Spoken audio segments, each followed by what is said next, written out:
Former Federal Reserve Bank of Dallas President and CEO Robert Kaplan expressed concern about the continued severity of the banking sector crisis a few days ago.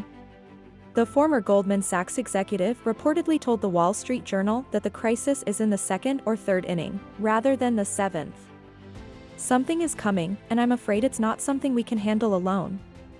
Kaplan included another regional bank is on the brink of failure less than 4 days after the dire warning.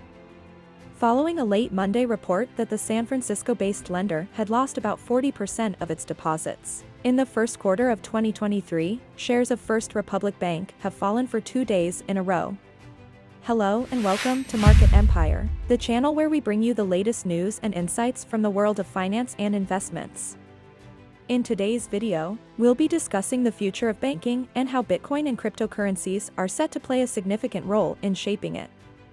Our experts have made some exciting predictions, so stay tuned to find out more.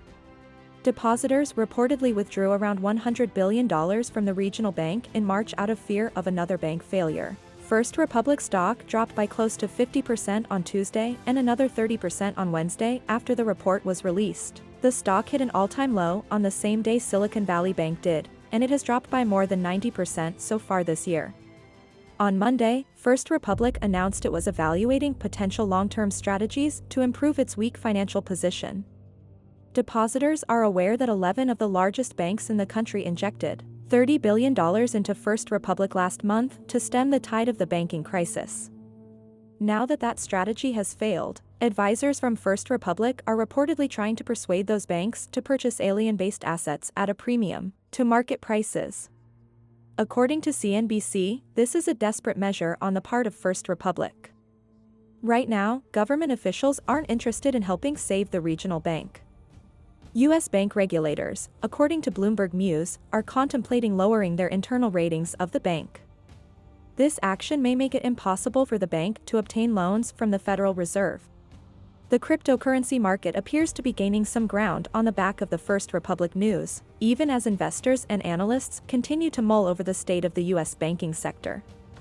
Bitcoin surged by over 10% on Wednesday, and it even crossed back over the $30,000 psychological barrier for a short time. With a 24-hour high of $1,961, Ether is also very close to reclaiming $2,000. BNB, XRP, Dogecoin, Shiba Inu, Polygon, Cardano, and Solana are just some of the other top altcoins that saw increases of 5 to nearly 9%. Total cryptocurrency market capitalization rose from $1.14t with a 24-hour trading volume of $33.70 billion on Tuesday to $1.23t with a 24-hour trading volume of $49.42 billion on Wednesday.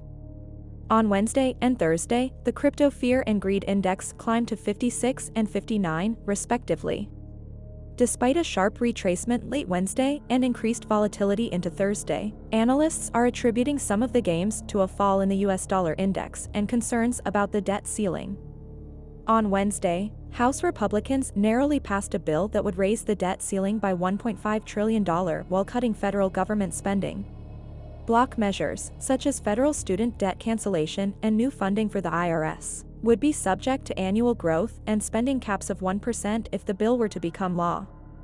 Investors could be pushed away from traditional asset classes like stocks and bonds and toward more volatile ones like Bitcoin and other leading cryptocurrencies by factors like these, as well as the growing de-dollarization agenda and the possibility of further increases in the Fed balance sheet to prevent further bank runs. Recent articles have suggested that the most prominent cryptocurrency may be developing into a store of value and inflation hedge in the vein of gold. According to market analytics firm Keiko, the 30-day correlation between Bitcoin and gold has hit a 2-year high, passing 50% for the first time. The analytics firm tweeted about Bitcoin on Wednesday. Since March, the 30-day rolling correlation with gold has increased dramatically, reaching 57% recently. Many gold investors have speculated for nearly 2 years that the price of gold is about to experience its greatest breakout in half a century. Bitcoin and gold bulls like Peter Schiff, Rick Rule, and the Daily Gold editor/analyst Jordan Roy are betting on a recession and a return of QE conditions. Standard Chartered, a British multinational bank, has also come out in favor of Bitcoin.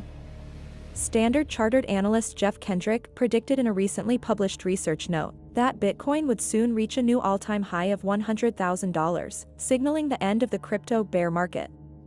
According to a note published earlier this week, we believe the watch-touted crypto winter is finally over, and we see potential for Bitcoin to reach the $100,000 level by the end of 2024. The analysts elaborated on how the leading crypto asset benefits from the banking crisis in the United States. Bitcoin's current outperformance is very helpful in light of the current stress in the traditional banking sector. According to Kendrick's analysis in the report, this proves Bitcoin really is a decentralized, trustless, and scarce digital asset. As a result of these factors, we forecast that Bitcoin's percentage of the total digital assets market cap will increase to between 50 and 60% within the next few months. An interest rate pause would be great news for Bitcoin and the cryptocurrency market as a whole, according to a Standard Chartered analyst. As the Federal Open Market Committee draws closer to the end of its tightening cycle, the report notes, the macro backdrop for risky assets is also gradually improving.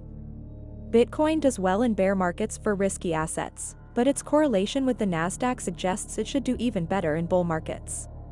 Reports of coordinated efforts by regulators to limit crypto firms and investors' access to banking services in the United States are being investigated by the U.S. House Financial Services Committee.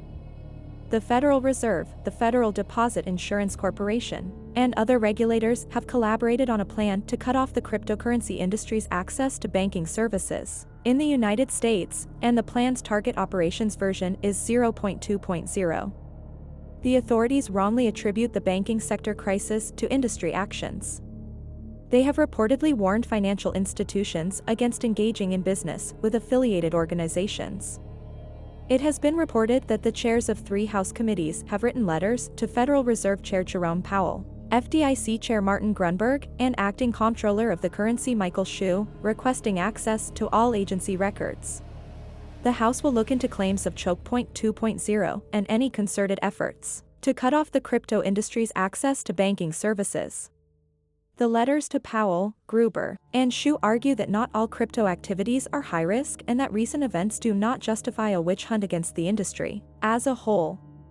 Federal prudential regulators' response to fraud and mismanagement should not result in a blanket de-risking of the digital asset industry, the letter reads. There seems to be a concerted effort on the part of the Federal Reserve, the Federal Deposit Insurance Corporation, and the Office of the Comptroller of the Currency to discredit the United States digital assets ecosystem, rather than a simple reaction to recent events or a sudden desire to protect financial institutions from risky behavior. This development may be favorable for Bitcoin and the cryptocurrency market, as it suggests regulators may ease up on their crackdown.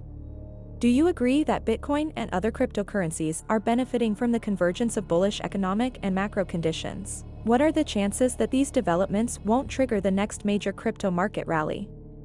Feel free to share your thoughts and reactions in the space provided below. Thanks for watching Market Empire, where we keep you up to date with the latest developments in the financial world. If you enjoyed this video, make sure to give it a thumbs up and subscribe to our channel for more exciting content. Don't forget to hit the bell icon to get notified when we post new videos. Until next time, happy investing!